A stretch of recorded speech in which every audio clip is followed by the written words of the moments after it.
Hello everyone, कैसे हैं आप सभी। मैं अर्पित धीमान, आपका मैथ टीचर। आज हम डिस्कस करने वाले हैं अपने ट्रायंगल चैप्टर के बारे में, जो कि हमने प्रीवियस वीडियो में इंट्रोडक्शन पार्ट को क्लियर किया था। हमने वहां पर सीखा था भाई क्या कि हमारे पास कॉन्ग्रुएंट फिगर क्या होती है, कॉन्ग्रुएंट ट्रायंगल क्या होते हैं, और किस तरह से अगर कॉन्ग्रुएंट ट्रायंगल्स बन जाते हैं तो उसके कोरस्पॉन्डिंग पार्ट्स कौन कौन सी कंडीशन से आपके इक्वल हो सकते हैं। तो हमने ये सब कुछ आपका प्रीवियस वीडियो में सीखा था, और कुछ डेफिनेशंस थी हमारे पास जो कि हमारी इस चैप्टर में अप्लाई होने वाली है। तो प्रीवियस वाला जो भाई इंट्रोडक्शन पार्ट है ना, आप उसको सबसे पहले जाओ अच्छे से कवर कर लो, जिससे आपको इस वाले टॉपिक पे जो आज हम डिस्कस करने वाले हैं उसमें आपको बहुत हेल्प मिलने वाली है। तो हमने प्रीवियस जो वीडियो थी हमारे पास, हमने एक टॉपिक किया था जिससे हम क्राइटेरिया ऑफ कॉन्ग्रुएंसी यानी कि कॉन्ग्रुएंट को जो प्रॉपर्टीज थी वो हमने एक प्रॉपर्टीज को डिस्कशन किया था जिसका नाम था आपके पास साइड एंगल साइड्स। तो आज हमारे पास जो प्रॉपर्टी होने वाली है वो है एंगल साइड एंगल, जिसके बारे में हम बहुत कुछ सीखने वाले हैं कि किस तरह से हम दो ट्रायंगल्स को कॉन्ग्रुएंट दिखाएंगे एंगल साइड एंगल प्रॉपर्टी से। तो हम थोड़ा सा प्रीवियस वाली प्रॉपर्टी को भी डिस्कस कर लेंगे, और हमारे पास जो नई प्रॉपर्टी होने वाली है वो है एंगल साइड एंगल्स। अगर हम आराम आराम से सीखेंगे ना तो हमारा चैप्टर बहुत अच्छा होने वाला है। तो जल्दी से शुरू करते हैं, देखते हैं आज हमारे पास कौन कौन से क्वेश्चन और कौन सी प्रॉपर्टी होने वाली है।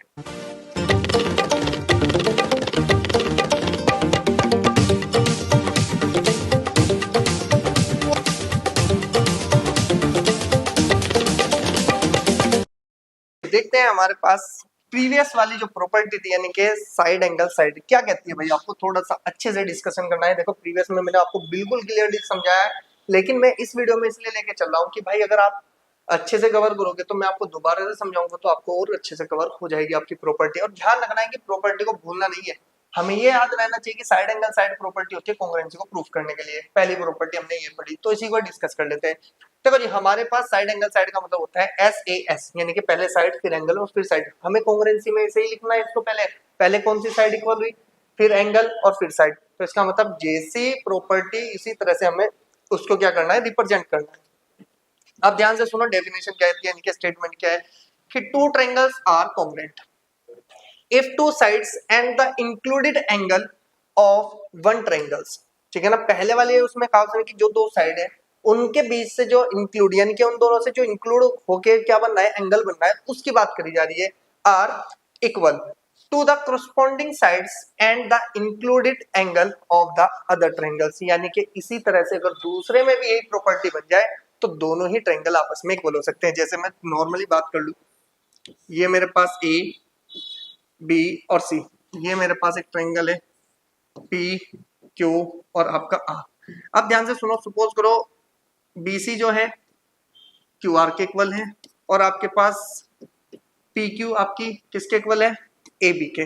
तो अगर ध्यान से देखा जाए इन दोनों के बीच में कौन सा एंगल आ रहा है, बी आपके पास क्यू, और इन दोनों के बीच में कौन सा एंगल आ रहा है, बी। अगर ये सब कुछ इस तरह से इक्वल हो जाती है तो इसमें कौन सी प्रॉपर्टी लग जाएगी, आपकी साइड एंगल साइड प्रॉपर्टी लगेगी। बस इतना सा आपको याद रखना है कि जिस तरह से आपका पर्टिकुलर आपकी प्रॉपर्टी को मेजर करता है, जैसे साइड एंगल साइड, तो साइड एंगल साइड यानी कि दोनों साइड के बीच के एंगल भी इक्वल होना चाहिए। तो ये आपकी फर्स्ट प्रॉपर्टी थी।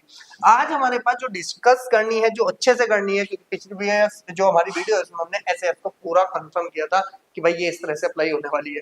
अब ध्यान से सुने, अगली हमारी जो यानी कि नेक्स्ट जो प्रॉपर्टी है वो है आपके पास एंगल साइड एंगल। तो यानी कि रिप्रेजेंट किसे करते हैं भाई, हम इसको हम एंगल साइड एंगल को रिप्रेजेंट करते हैं ए एस ए का मतलब एंगल, एस का मतलब साइड, फिर ए का मतलब एंगल। तो ये ध्यान रखना है।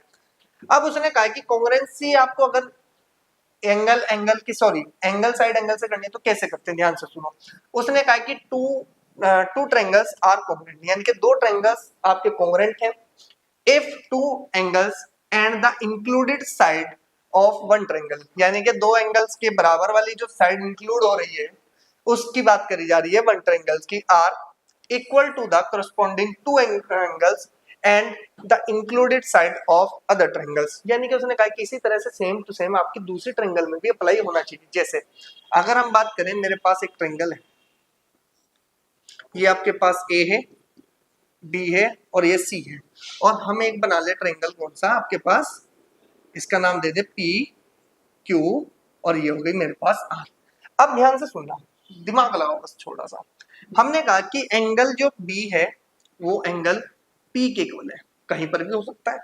जो एंगल सी है वो किसके इक्वल है, आपका एंगल क्यू के इक्वल है। अब ध्यान से सुनो, एंगल साइड, यानी कि इनके बीच की जो साइड है दोनों एंगल्स की, तो ये वाली जो साइड है अगर ये इक्वल हो जाए तो हमारी प्रॉपर्टी कौन सी लग जाएगी, एंगल साइड एंगल। तो अब ध्यान से सुनो, अब हम कहेंगे सर ये तो केस हमने साइड एंगल साइड में पढ़ा था, बिल्कुल पढ़ा था भाई, साइड दोनों लो, इनके बीच के एंगल देख लो, दो एंगल लो, इनके बीच की साइड देख लो, अगर ये इस तरह से इक्वल बनती है तो आपका ट्रायंगल्स क्या बन जाएगा भाई, आपको इक्वल मिलेगा। अब ध्यान से सुनो कैसे लिखते हैं भाई इसको, अब थोड़ा ध्यान से सुनो, क्या मैं इसको ऐसे लिख सकता हूँ, ट्रायंगल को कैसे लिखते हैं, लिखने का तरीका भी आना चाहिए। आप ध्यान से देखो, बी एंगल किसके इक्वल है, आपका पी के है, तो बी को इधर लिखो, कॉन्ग्रुएंट का साइन लगाओ और ये बन जाएगा एंगल पी, ठीक है। अब ध्यान से देखो क्यू किसके बराबर है, सी के बराबर है, तो सी क्यू के बराबर है, ऑटोमेटिकली आपका ए किसके इक्वल पहुंच जाएगा भाई, आपके पास आर के पहुंच जाएगा। यही आपके पास जो ट्रायंगल को कॉन्ग्रुएंसी लिखने का जो तरीका है ना, ये आपको आना चाहिए, और हम यहाँ पे लिख देंगे बाय एंगल साइड एंगल। तो ये इस तरह से प्रॉपर्टी आपको अप्लाई करनी है, कोई ज्यादा बड़ा काम नहीं है। मैं भी कह दूं कि अगर आपकी ये दो एंगल है ना, इनके बीच में जो साइड है और जो अगले नेक्स्ट यानी कि अदर जो ट्रायंगल्स है उसके दो एंगल्स के बीच की जो साइड की बात करेगा वो आपकी इक्वल हो जाए तो आपका क्या हो जाएगी भाई, ट्रायंगल कॉन्ग्रुएंट हो जाएगी। लेकिन ध्यान रखना बच्चे कहाँ थोड़ा सा कंफ्यूज हो जाते हैं भाई, ये दो ट्रायंगल्स है मेरे पास ए बी और ये आपके पास सी, और एक ट्रायंगल मेरे पास आ गई पी क्यू और आपका आर। अब ध्यान से सुनना, अगर मैंने कहा कि ये एंगल ए एंगल क्यू के इक्वल है और आपका सी एंगल किसके इक्वल है भाई, आपके पास आर के इक्वल है, और हमने कहा कि ये जो साइड है ये किसके इक्वल आ गई, आपकी आपकी ए बी के इक्वल आ गई। लेकिन हमने यहाँ पे देखा, अगर कंक्लूजन देखे पूरी प्रॉपर्टीज का, यहाँ पर तो चला दोनों एंगल के बीच की साइड इक्वल है, लेकिन यहाँ पे देखना इन दोनों के बीच की साइड तो ये थी, लेकिन ये तो इसके इक्वल नहीं है, ये तो किसके आगे, ए बी के आगे। तो इसका मतलब यहाँ पर आपकी एंगल साइड एंगल प्रॉपर्टी नहीं लगेगी, तो ये ट्रायंगल कॉन्ग्रुएंट नहीं हो सकते। आप इनको भी कहें सर एंगल तो दो मिल गया ना, एक साइड बराबर वाली तो है, ले लेते हैं, लेकिन नहीं, एंगल के बीच में ही जो साइड होगी हम उसी को क्या करेंगे, इंक्लूड करेंगे, ध्यान रखना है। तो ये आपके पास जो प्रॉपर्टी थी इसको बोला जाता है एंगल साइड एंगल। तो लिखने का तरीका क्या है भाई, पहले यही लिखा जाएगा कि हम लिखेंगे कि एंगल बी इक्वल टू में किसके हो जाएगा, एंगल पी के, पहले एंगल आ गया, फिर साइड बताओ कौन सी साइड इक्वल है, हमने कहा कि बी सी इक्वल टू में किसके है भाई, आपके पास पी क्यू के, तो आपके पास साइड बता दी, अगला एंगल कौन है, एंगल सी, और इक्वल टू में कितना हो जाएगा, एंगल क्यू के। तो अगर इस पूरे फॉर्मेट को देखा जाए तो पहले क्या लिखा आपने, एंगल, फिर क्या लिखा, साइड, और फिर क्या लिखा आपने, एंगल। तो लिखने का जो आपका तरीका है ना, आपका जो नोटबुक में आप जब सॉल्यूशन लिखोगे तो उसको जो मैनर होगा उसका लिखने का वो क्या होगा, ध्यान से सुन ले, पहले एंगल बताएंगे आप कौन सा इक्वल है, फिर साइड बताएंगे कौन सी साइड इक्वल है, फिर आप बताएंगे एंगल कौन सा इक्वल है, तो आपको पता चल जाएगा कि एंगल के बीच वाली जो साइड है वो यहीं पर ही लिखी जाएगी, बीच में ध्यान रख लेना बस इसको। अगर आपने इसका अगर थोड़ा सा भी आपने लिखने का तरीका चेंज कर दिया ना, तो इसका मतलब आपके नंबर कटने के पूरे चांस है, ठीक है। तो ये आपकी कंडीशन होती है भाई, आपके पास एंगल साइड एंगल। तो हम एक क्वेश्चन कर लेते हैं भाई, इसमें हमें सिर्फ प्रॉपर्टी को अच्छे से कवर करना है, क्वेश्चन तो हम बहुत सारे करने वाले हैं। आपके पास एक क्वेश्चन है एनसीईआरटी का 7th क्वेश्चन आपका है, वेरी मोस्ट इंपोर्टेंट क्वेश्चन है, ठीक है ना। ये वो डायग्राम है जिस पर आपका पूरा क्वेश्चन डिपेंड है, तो हमें देखना है कि भाई इस क्वेश्चन को करा कैसे जाएगा। अब थोड़ा सा हम देखते हैं सॉल्यूशन। देखो घबराने की बात नहीं है, ध्यान रखना, वेरी मोस्ट इंपोर्टेंट क्वेश्चन है, आपको बहुत फायदा मिलेगा इस क्वेश्चन को अगर अच्छे से आप कवर करते हो तो, ठीक है ना। पेपर में आने के पूरे चांस होते हैं इस क्वेश्चन के। तो किस तरह से करना है, ध्यान से सुनो। उसने कहा है कि A B is a line segment and P is its midpoint. आपके पास ध्यान से सुनो, उसने कहा है कि ए बी क्या है, एक लाइन सेगमेंट है, लेकिन जो ये पी है ना आपका, ये मिड पॉइंट है। मिड पॉइंट का मतलब ए पी इक्वल्स टू कितना है, डीपी है, ये हमको पॉइंट दे रखा है उसने। अब आगे की बात करें, आगे उसने क्या कहा, D and E are point on the same side of A B. भाई दोनों के दोनों क्या है, सेम साइड, सेम साइड का मतलब ऊपर की साइड है।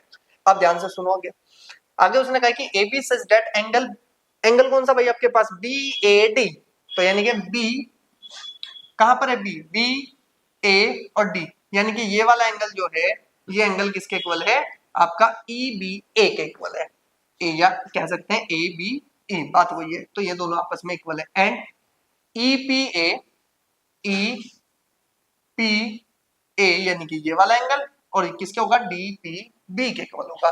तो ये एंगल इक्वल दिया है। अब हमें पूछ क्या रहा है भाई, पहला पॉइंट पूछ लिया उसने कितना, कि triangle DAP congruent to triangle कौन सी भाई आपके पास, ई बी पी। तो हम क्या करते हैं, सबसे पहले ना हमारा काम क्या है, इसको पहले सबसे पहले रफ कर लो, ठीक है। क्यों कर लो, क्योंकि हमें पता है कि हमारे पास दो ट्रायंगल का केस दिया, और दो ट्रायंगल का केस दिया तो इसका मतलब दो ट्रायंगल्स को बना लो। कौन कौन से ट्रायंगल बोला है? DAP।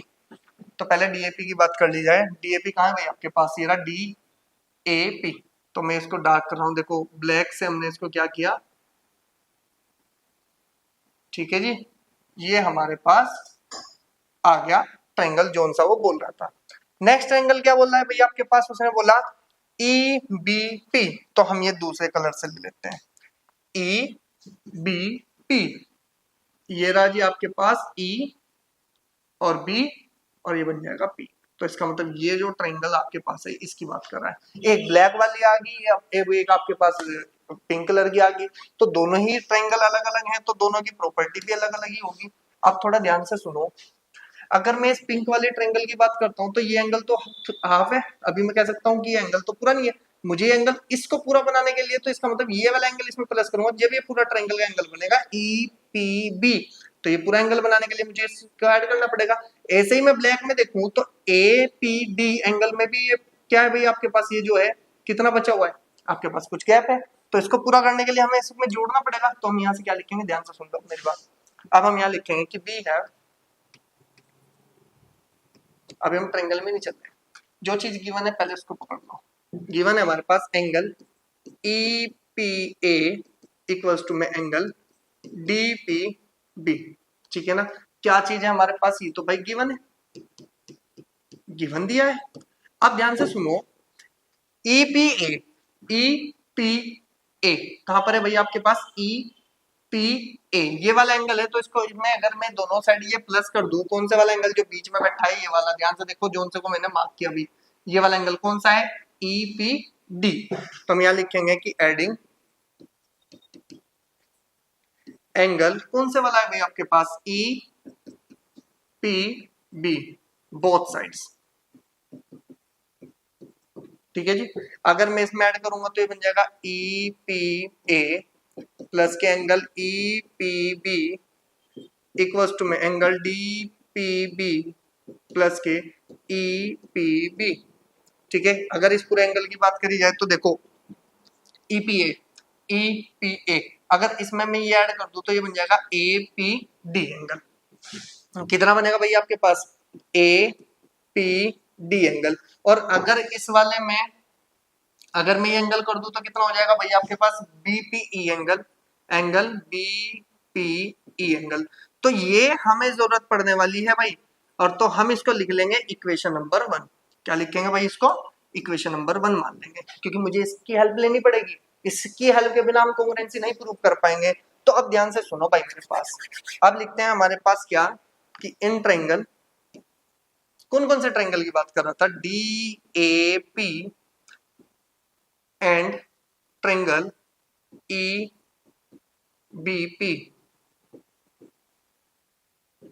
We have. अब थोड़ा दिमाग लो, ज्यादा नहीं कर रहा हूं मैं, बिल्कुल थोड़ा सा दिमाग। अब DAP, अब भाई DAP ब्लैक वाली है, और अब आपके पास भाई ब्लू वाली के सॉरी पिंक वाली क्या है आपके पास? दूसरी ट्रायंगल है। तो अब अगर इनकी बात करी जाए तो यानी कि ए एंगल किसके इक्वल है? ये वाला ए एंगल किसके एंगल के इक्वल है? बी के है। तो मैं यहां से सिंपल बोल सकता हूं कि कितना भैया आपके पास DAP इक्वल्स टू में एंगल कितना हो जाएगा आपके पास? EBP। बात क्लियर हुई या नहीं? तो इसका मतलब हम यहाँ बोल देंगे ये तो मेरे पास गिवन बात थी, ये तो मुझे पहले ऑलरेडी गिवन दे रखा है, ठीक है। अब ये मेरे पास गिवन आ गया। देखो जी पहले तो हमने एंगल निकाल लिया, साइड कौन सी होगी? आपको पता है कि AP इक्वल्स टू में कितना है आपके पास? BP है। हम यहां से लिखेंगे क्या कि भाई यहां से देखो P is a mid point, P is a mid point of AB, ये आपको लिखना है। P जो है मिड पॉइंट है किसका? AB का है। इसलिए हमारे पास हमें पता है कि मिड पॉइंट होने का मतलब है उसको हाफ हाफ में ब्रेक करना। तो इसका मतलब हमें AP इक्वल्स टू BP मिल गई। अब ध्यान से देखो APD यानी कि ये वाला एंगल पूरा का पूरा किसके इक्वल आ गया? साइड वाले के, ए इसके इक्वल आ गया। तो इसका मतलब ये दोनों एंगल हो गए। तो हम यहाँ लिखेंगे कि देयरफॉर एंगल उठाओ APD इक्वल्स टू में एंगल BPE। अब यहां से लिखो कि फ्रॉम इक्वेशन नंबर फर्स्ट, क्योंकि हमने ये प्रूफ किया अभी।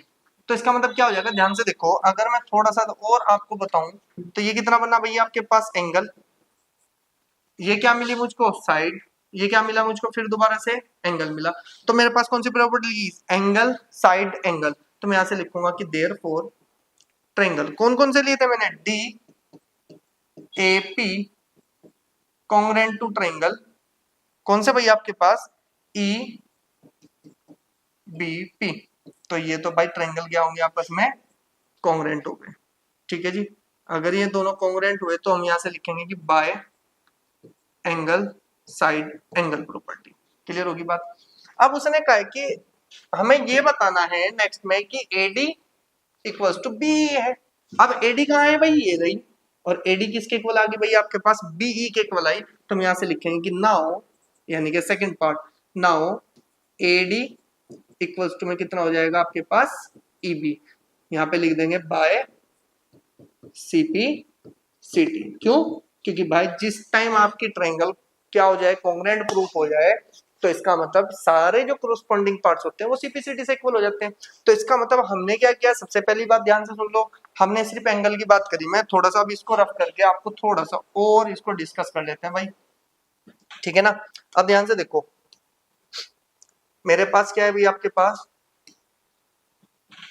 मेरे पास देखो एक ये ट्रायंगल थी, इस ट्रायंगल को देखना सिर्फ ब्लैक वाली को, भाई ब्लैक वाली में अगर ये पी एंगल है तो पी एंगल यहां से यहां तक है, लेकिन मेरे पास जो एंगल दे रखा था वो तो हाफ ही दे रखा था, तो मुझे ये जोड़ने के लिए उससे पूरे पी एंगल को बनाना था।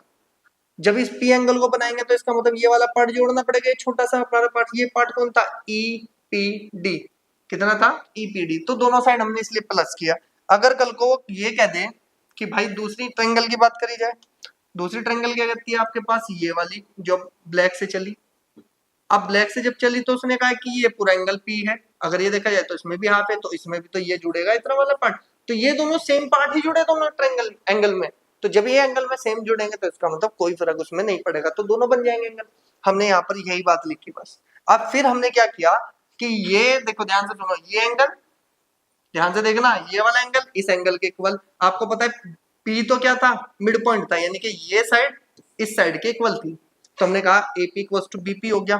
फिर इसके बाद हमारे पास क्या आया भैया आपके पास, ध्यान से सुनो, अभी यहाँ पर डिस्कस कर लेंगे, ठीक है ना। फिर ये जो एंगल है, ये वाला एंगल कहाँ, कौन सा एंगल बना, इस ट्रायंगल का P एंगल बना। और अगर मैं इसके बड़े वाले की बात करूं ऊपर से, तो ये वाला एंगल जो बना वो कौन सा बना, APD बना, जो कि इस ट्रायंगल में था। तो हमने इन दोनों को ही इक्वल करके यहाँ पर जो प्लस किया था ना, इसको इक्वल लाए थे, तभी तो बनी एंगल साइड एंगल प्रॉपर्टी।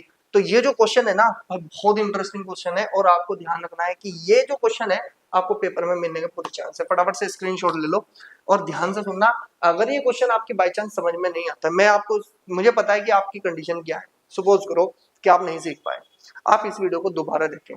देखो आपके पास ना दोबारा देखने का ऑप्शन है भाई, आप रिवर्स करके देख लो इस चीज को, तो आपके लिए बेनिफिट है। और फिर अपने आप करके देखो, एक बार नहीं, दो बार करो, दो नहीं, तीन बार करो, चार बार करो, पांच बार करो। आपको पता है कि मुझे कॉन्सेप्ट सीखना है, और कॉन्सेप्ट सीखने के लिए अगर हम मेहनत नहीं करेंगे तो कॉन्सेप्ट कभी क्लियर होगा ही नहीं हमारा। तो इसलिए मैं आपको पहले ही कहता हूँ भाई, आप लोग सिर्फ मेहनत पर लग जाओ, तभी आपसे हो पाएगा, ठीक है ना। तो अब ध्यान से सुनो कि हमारे पास जो सेकंड प्रॉपर्टी थी ना, एंगल साइड एंगल्स, ये खत्म हो चुकी है। नेक्स्ट वाली जो वीडियो आने वाली है उसमें नेक्स्ट आपकी क्या जाएगी भैया, आपके पास प्रॉपर्टी आएगी, और वो प्रॉपर्टी इस तरह से आएगी, ध्यान से सुनना, कि प्रीवियस जो टू आपकी प्रॉपर्टीज है, साइड एंगल साइड एंगल, तो ये दोनों भी अप्लाई होगी उन क्वेश्चंस में। तो वो थोड़ी सी लेंथी हो सकती है वीडियो, क्योंकि उसमें हम पूरी एनसीईआरटी जो फर्स्ट है ना सारे कर लेंगे भाई। इसमें हमने कौन सा क्वेश्चन किया, हमने 7th किया, जो प्रीवियस साइड वीडियो थी उसमें फर्स्ट सेकंड और 6th क्वेश्चन किया था।